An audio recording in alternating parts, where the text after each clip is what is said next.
ghostly listeners. You've got Jake here, and I'm with my co-ghostess with the mostest, June Nixon.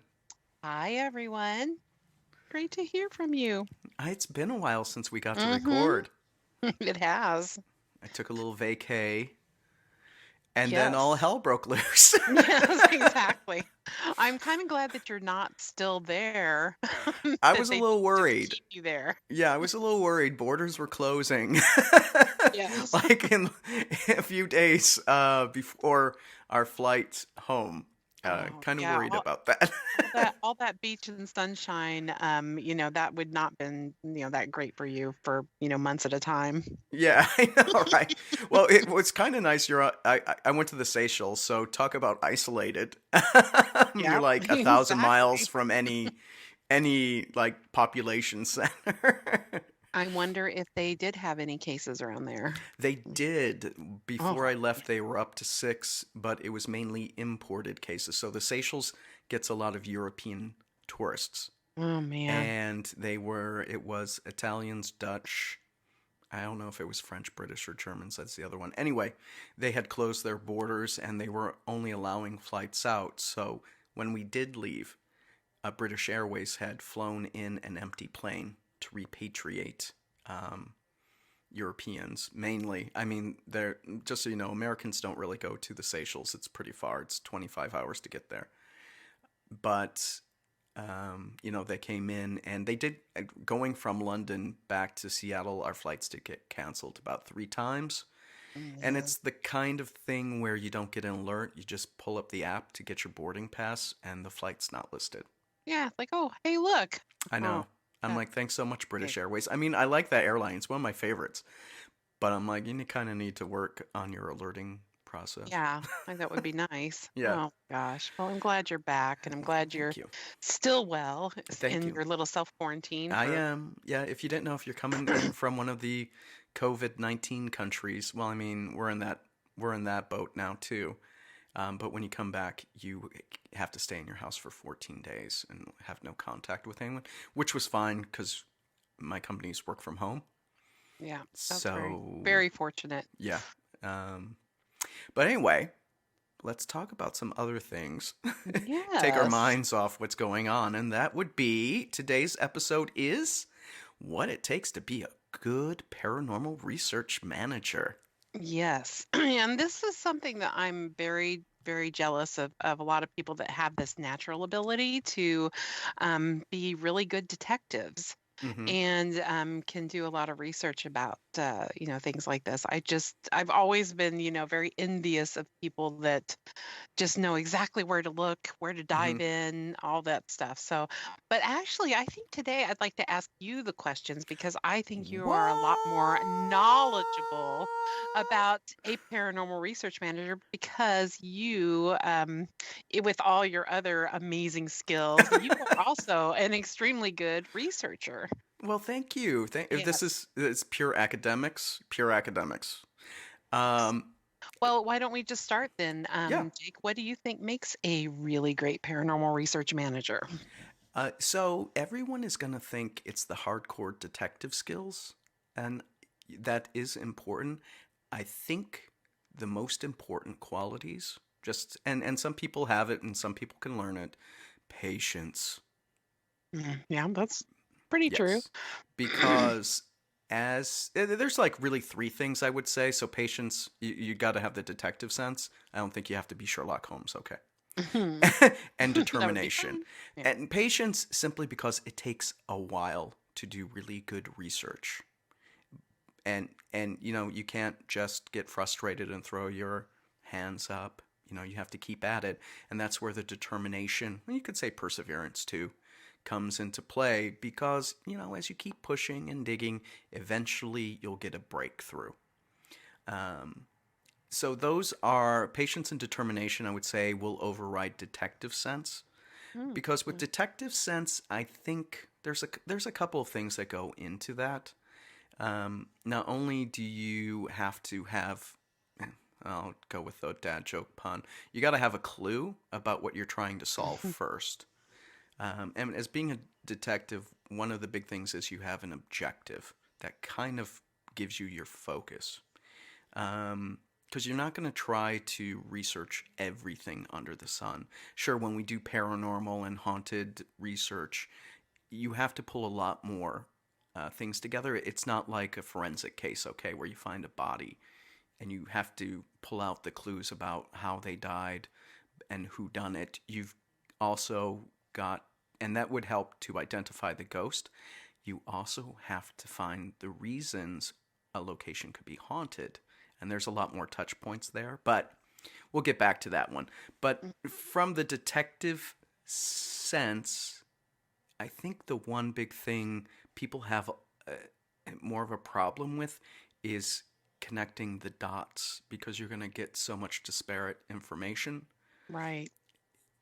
As a good detective, you have to be able to link them together, which means when you get the circumstantial evidence, and that's really what you're going to get here is a lot of circumstantial evidence, because you can't really prove a ghost and can't really prove a haunting, right? Right. But you have to look at the different facts and information and try to find the thread that goes through all of them to kind of solve the case or the reason for the haunting and stuff Mm. like that. Now, remember, if you're a researcher, you're not going to try to clear any kind of ghosts or anything like that.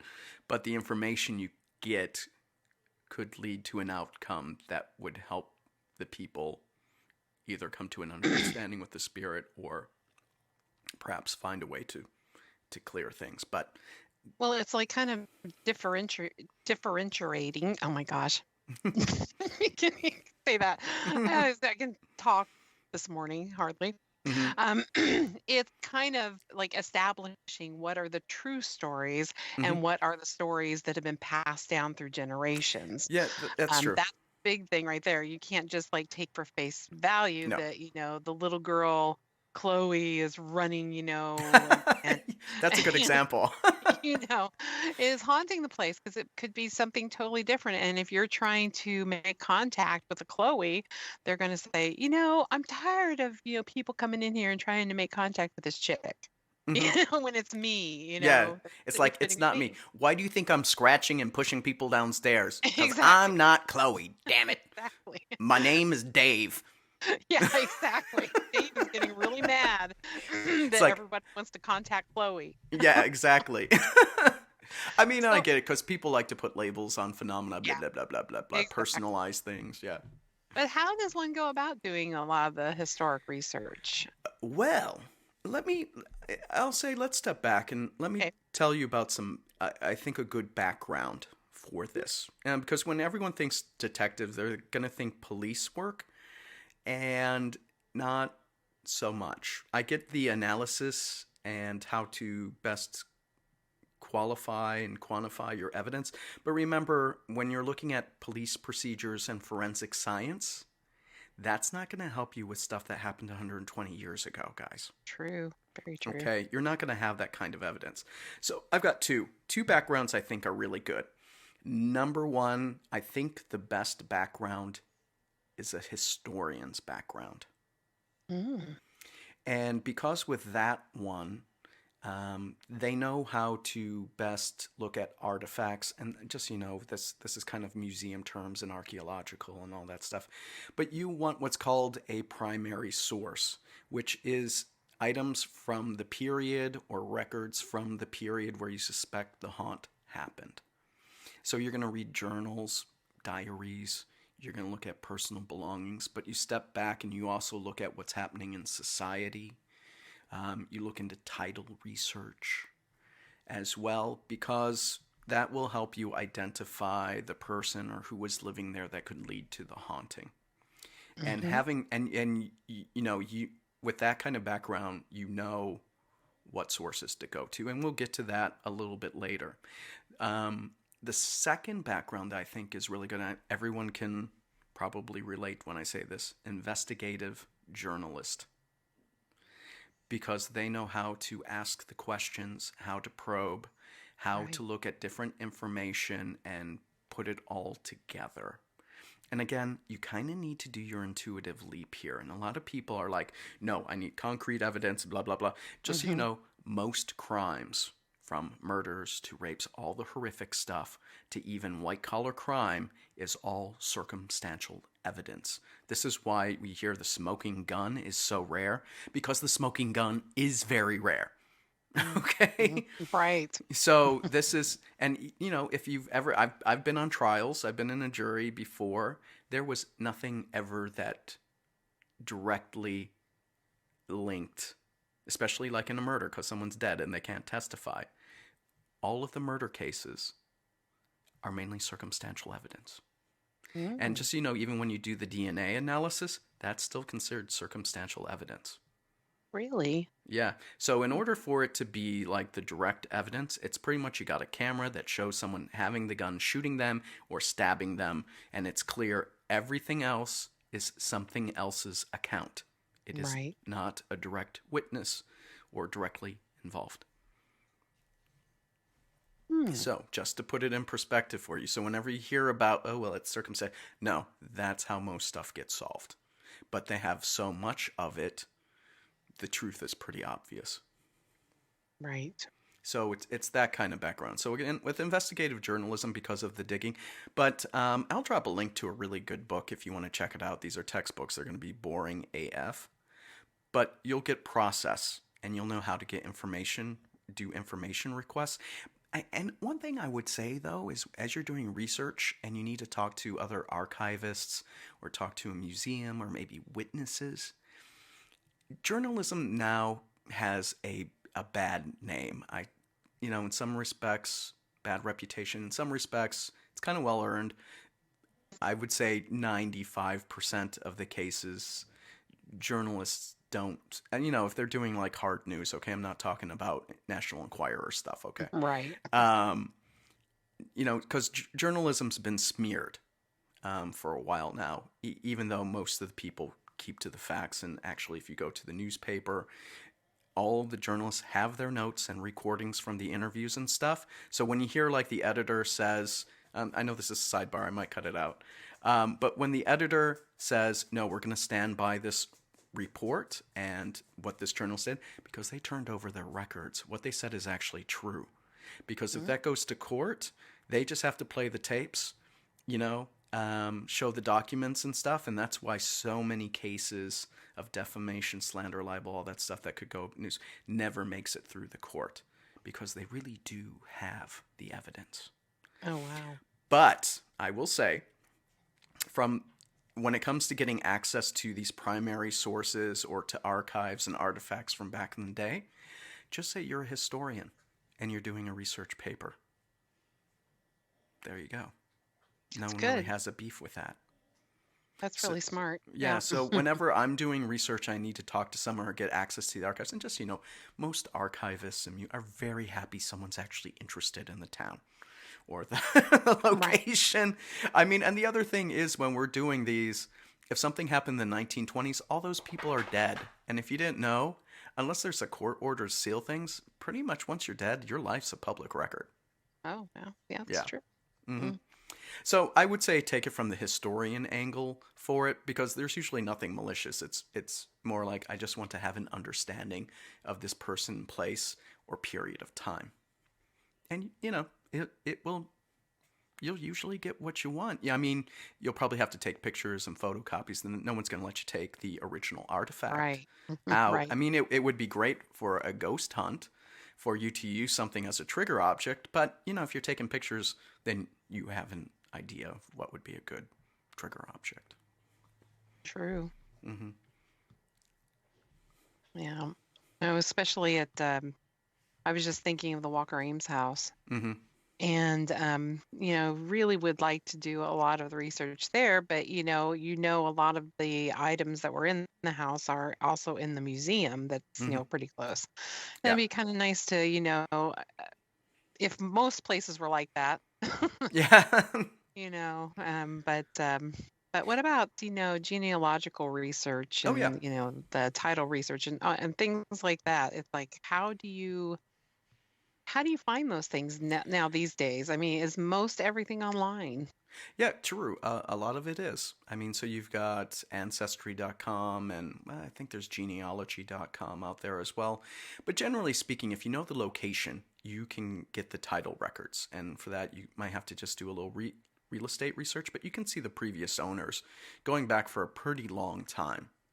Mm. And once you've got a name and a location, you can narrow it down. So it's so I had a case in Bucks County, Pennsylvania, and the current owner who was asking about the hauntings and what could be causing it did know who the previous owners were, and so you can just trace back on that title, get the names, and then go over to ancestry.com because they'll give you a date range and names and locations that you can plug in. And it'll start building the that person's history. Now, doesn't mean that that person is actually the one that haunts it. Right. Generally speaking, there's a link to a property and the person or events that might have caused the haunting. The United States, though, is still a pretty new country and there's fires and everything. So I usually find you can get back to the 1800s pretty easily for the States. Beyond Right. that, it starts to get really tough unless you were in a major city and involved with the church. The church Mhm. was really good at keeping records, especially Catholic churches. I mean, by far, they've got great records. Um, but outside of that, like I'm Anglican, so that's Church of England type stuff. Presbyterians would fall under that, Episcopalians. Some of the records, depending on the state you're in, can be hit or miss, but that just gives you a list of names. Right. And so you could, from the title research for the property, but out west, I find it much more difficult to get this information. In a way, it's cool because most of the cities are newer, so there would be better records.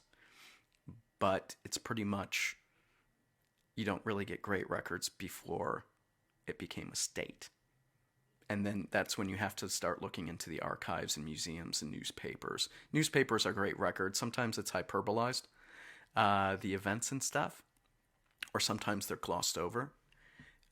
But like I said, when it comes to genealogical, like I tie genealogical into title research just to confirm who the people are on the property, find out if it could be any of their ancestors, and then look at historical events that may have caused deaths. So, like right now, we're having a little pandemic. We've had pandemics in the past, Right. and that could be a good link that could create the haunting, the traumatic effect at that time.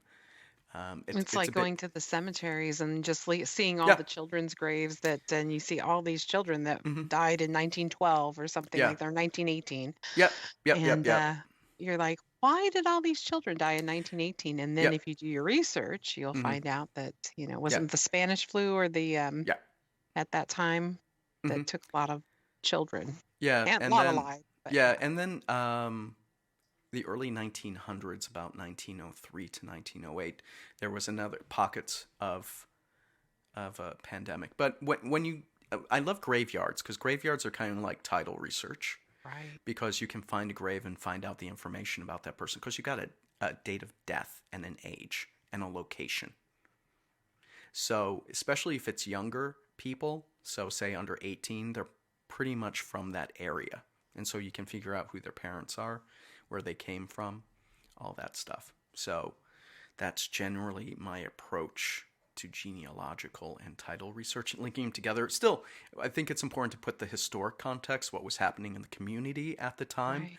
And that's where, so you can see how I'm threading through different touch points now, from newspapers to the local archives to church birth records.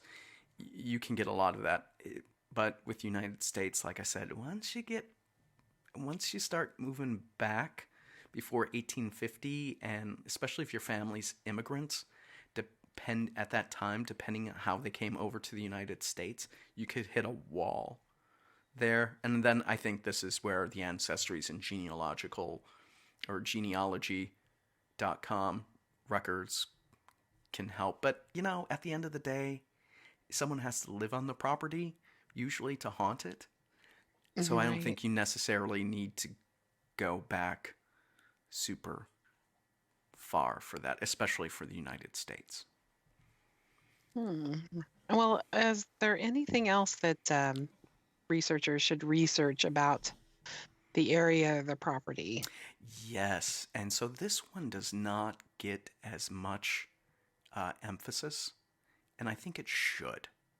And it's geological research because you have to find a reason why a ghost could be haunting a location. And it might have something to do with the minerals, soils, water. I mean, there's a ghosty theory. I won't even call it a theory because I don't know how well you can. If theories are well confirmed. It has an 80% accuracy rate. Okay, Mm, okay. um, and it's a hypothesis. We'll put it out there that certain rocks and minerals will retain energy, that like the ground will. And for example, we always talk about limestone as being a really good source to kind of lock a haunting there. And then, in lesser degree, you hear about ley lines. I don't know if I totally buy ley lines. Right. I think it's more about water being present in the area than the ley lines. So just so you know, whenever I've done ley line research, there's always been water involved. Mm, So I'm more like follow the river than follow the line. right. Exactly. um, Especially running water for some reason. exactly. So I Yep. think understanding the geological records as well for the area and what kind of soil and rock and water systems may be in the area.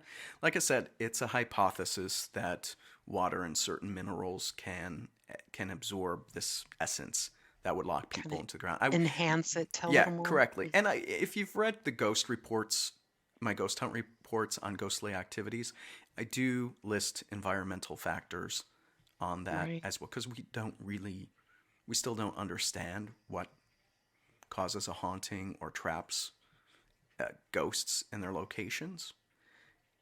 So I put the environmental factors just in case something, um, there's something that someone discovers later. Yeah, you never know. You never know. Even though, I mean, I'm not necessarily a big fan on the rocks and minerals and stuff like that. I'm more about there's usually an anchor based on some kind of emotional energy. Um, that's just my speculation on it. But I would So, say cover your bases and cover the geology. yeah, that's a good idea. You never know, like you Hmm. said. Um, but so what does a researcher manager do on a ghost hunt or a paranormal investigation? What should they do? What's their role, I guess you'd say? Okay, so this is going to be open to debate. So Okay, feel free to debate. I can Some people debate. don't agree with me. I say research managers should stay out of the active ghost hunt. Mm, And the reason why, it's kind of like when we covered case managers. They already know stuff about the haunt, and you don't want to influence the investigation. So, I would say it's perfectly okay to like identify the name of the ghost because you need that for EVP's engagement. You want to call out to the person who you think it might be to see if you can get evidence that it's an intelligent haunting or that the ghost is present. Don't get me wrong, I think that's fine. It's for the lead investigator, I would say, if they want to do that. And I would say this is for a confirmation ghost hunt where you're actually trying to identify and prove who the ghost that haunts the place is. If right. it's an open ended first time there, I would say don't even pass that information along. But if it's a confirmation, you're really trying to identify the ghost and the reason why it's haunting, then for sure. Um, I think the research manager is better to work with the evidence analysts when it Mm, comes to the ghost hunt. So you've already collected all the data. Now it's going to the audio people, it's going to the video people, it's going to the image people, and the data folks, because now we have data loggers, we have Eddie Pluses that do environmental factors. right. And I think as they're going through and finding the evidence, the analysts are finding the evidence, they can go to the research manager and say, this was like the question asked in this EVP session. This is the response that we captured. Does this tie into your research for the location? Right. And I Right. think that is the best outcome for it because you're getting the bits of evidence that can prove uh, the details of the research. And so this can be passed over to say we think this is, we think this is the ghost, or we've ruled out this previous owner at least. Mm. Because being a ghost hunter is kind of like being a doctor, in that you get a lot of symptoms that indicate a lot of different conditions, and you have to methodically go through each symptom and condition to actually get, Find out yeah, till you actually the find out, diagnosis. yeah, to diagnose it. Because, I mean, let's be real, you're going to spend 8 hours in the dark. You might get 2 bits of information. Really, you can't confirm anything. Unless it goes, hey, I'm Harry Smith. I was born in 1847, and I shot my wife because I'm a Yeah. bastard. But that's not going to happen. Darn it. I wish it You would. know, Come you on. might get Harry. You might hear phantom gunshots. You might hear a woman scream. And that's done over Yeah. 6 months of investigating, okay? Yeah. That's exactly right. Yeah. You So, never know. so I mean, But I was going to say a research manager could investigate as long as they don't divulge any information. that's true. I I mean, mean, if if they can anything, do that, if they're yeah. strong enough not to say, "Oh, this is Mhm. this is the room where, Harry shot his wife," Yeah, yeah, you yeah, know, and yeah. But the then whole, all of a sudden the psychic in quotes, starts getting visions well, of Harry and his wife, being I shot. would never have a Yeah. psychic. Don't hate. I mean, you can go No. ahead and hate. I don't care. But like, I'm not bringing a psychic in. So, um, and so like with the research manager though, I I don't like to have them as active investigators because they already know things, and they may subconsciously insert clues.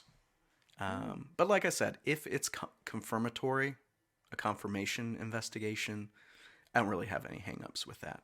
But if you're new to the site, and I would say no.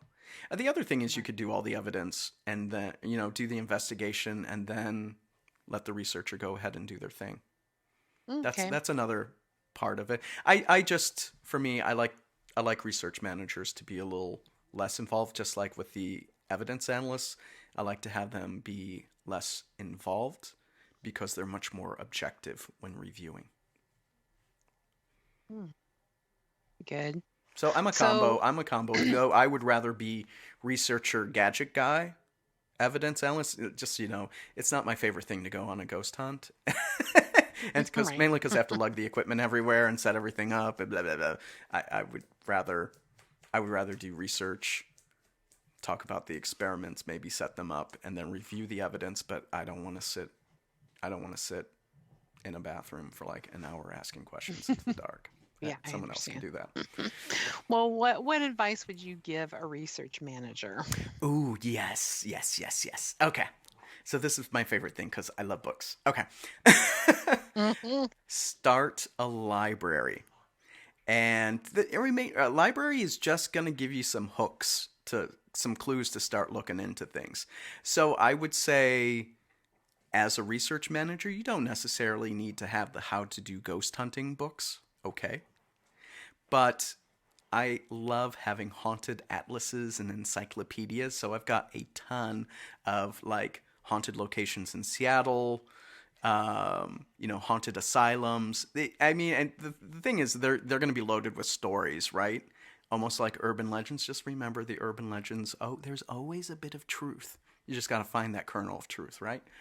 And Right. that just gives you a hook to start looking into a haunted location and the people that might have been there. So that's essentially your lead to start your research and to put your hypothesis together and all that stuff. So start a library, like I said, mainly with just the haunted locations or the ghosts themselves that you want to research and find out about. Because that also gives you a clue for the next step is you want to subscribe to something like newspapers.com or Mm. any kind of um, like archive historic resources available for a location. So I use newspapers.com quite a bit because you can You can go back to, geez, I think I've been able to go back to the 1830s Oh, through I think even further than newspapers.com. that now. Yeah, you To a can. You lot of can. different. It depends where you're Yeah. looking. I mean, Yeah. basically, So I but just yeah, recently did research. amazing. I was on another podcast and I was doing Chicago's mob hauntings. So I used, and this is about 1910 through the early 1930s. So this stuff is very well recorded, a lot recorded. And I used newspapers.com to get the names and the events so that I can go check out other resources, books, and archives about the mob history to say why a location is haunted in Chicago with the mobsters and stuff.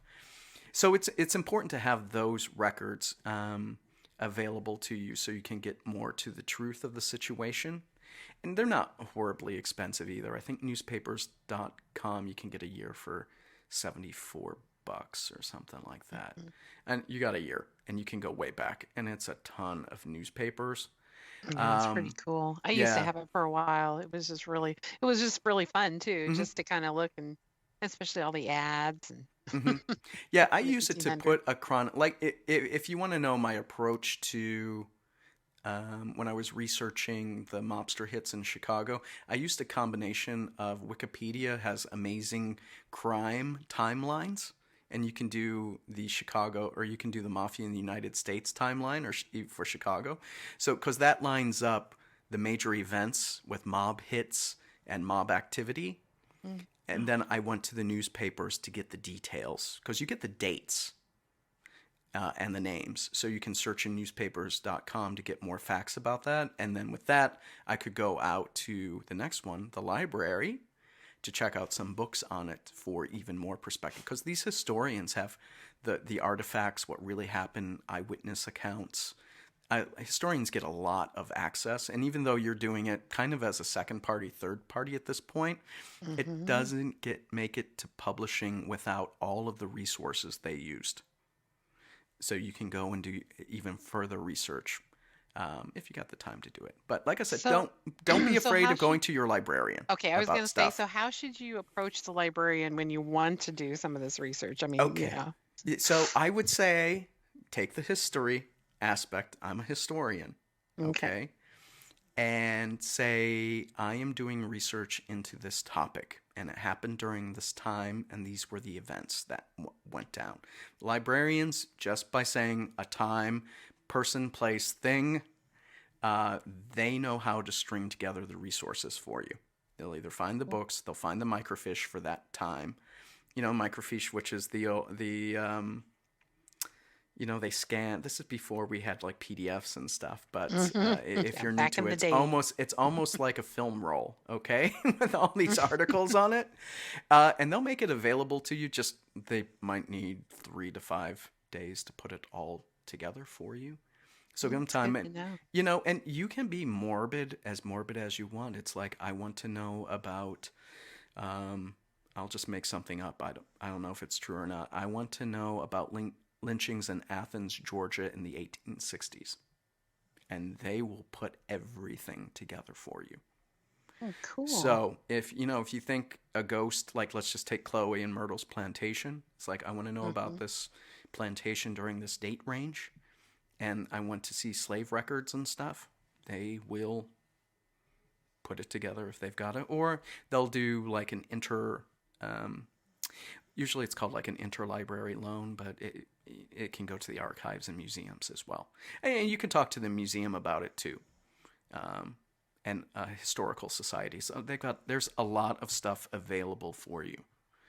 Um, so go ahead and do that. And like I said, don't be too worried. I wouldn't say it's like I want to know if this demon from hell is actually, but no, no. Yeah, probably not a good idea. that's that's just gonna get you banned from the archives. Yes, exactly. um, okay, so uh, that's like the library aspect of it. Very cool. Is there anything else we should cover about being a research manager? Yeah, so just some general advice. Um, don't be salty if you don't get to investigate. It depends on the team you're on.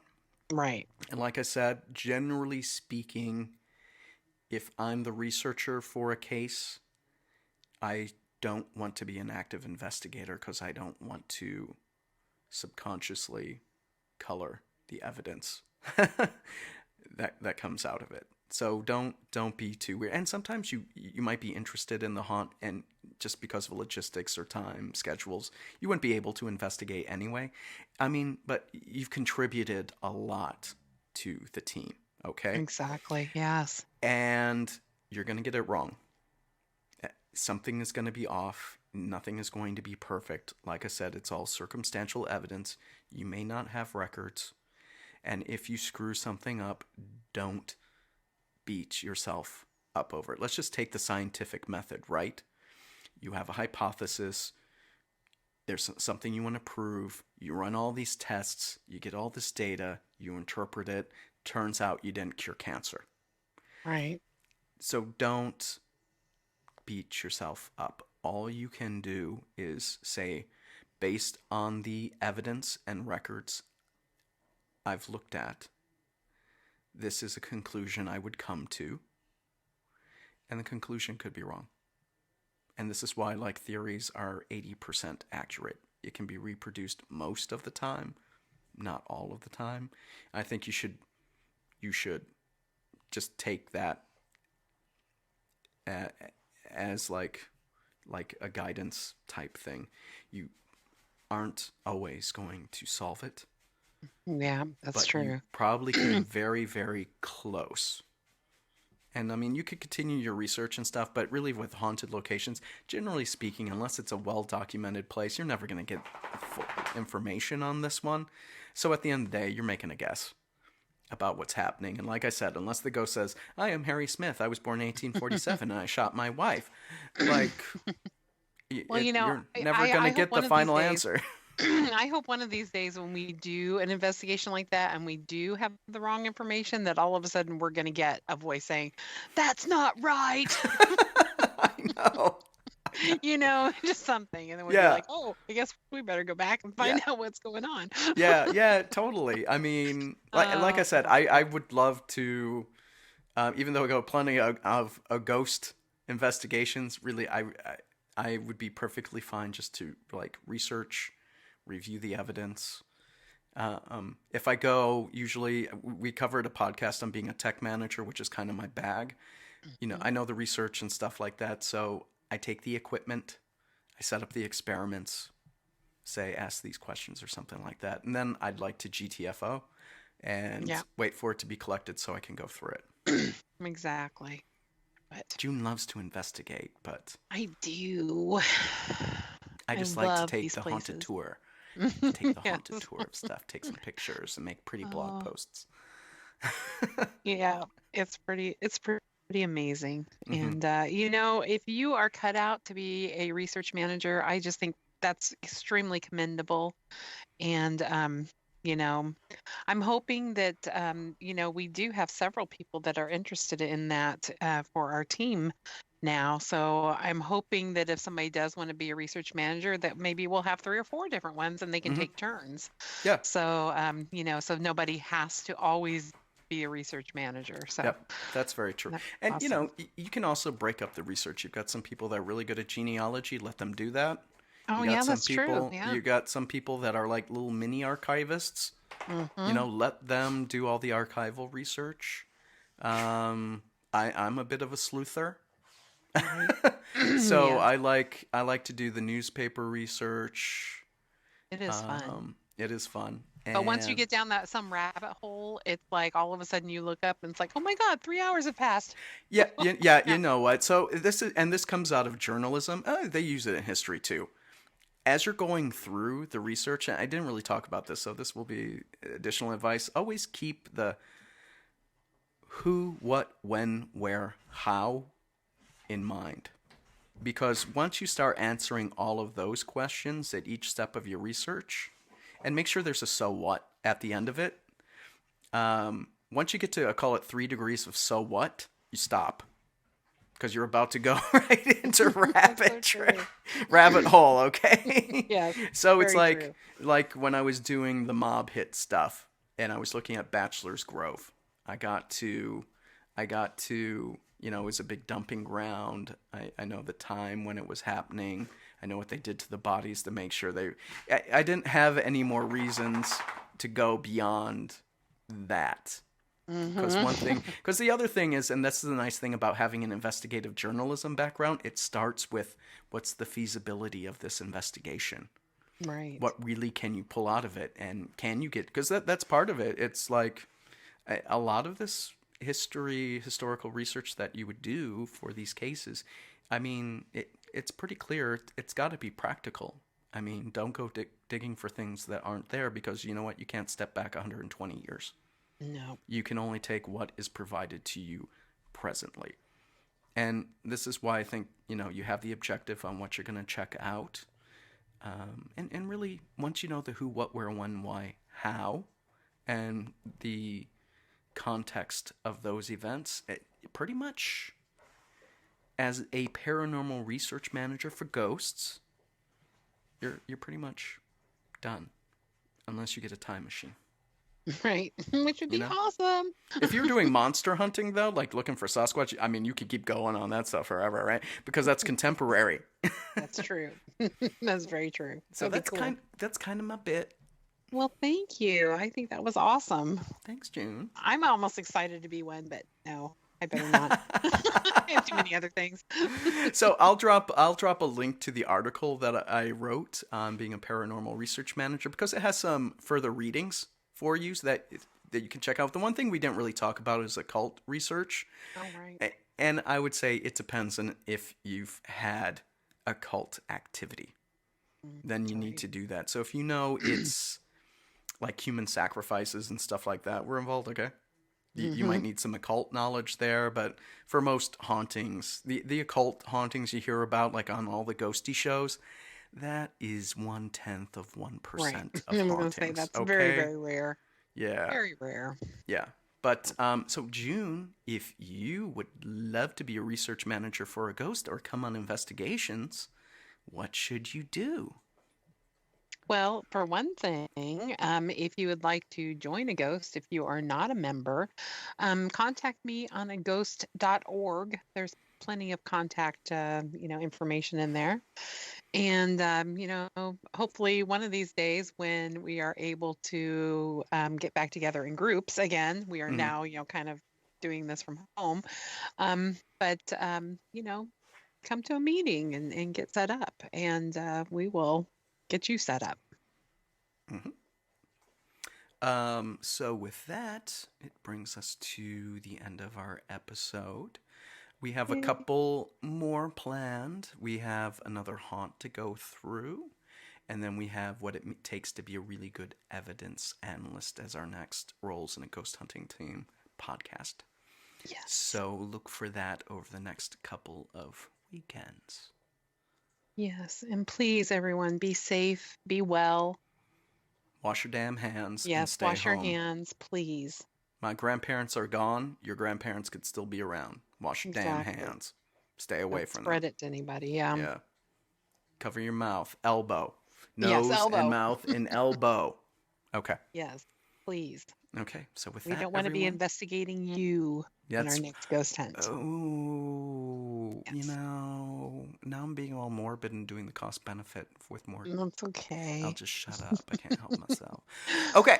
And with Bye, that, everyone, everybody. take Bye. care. Bye-bye.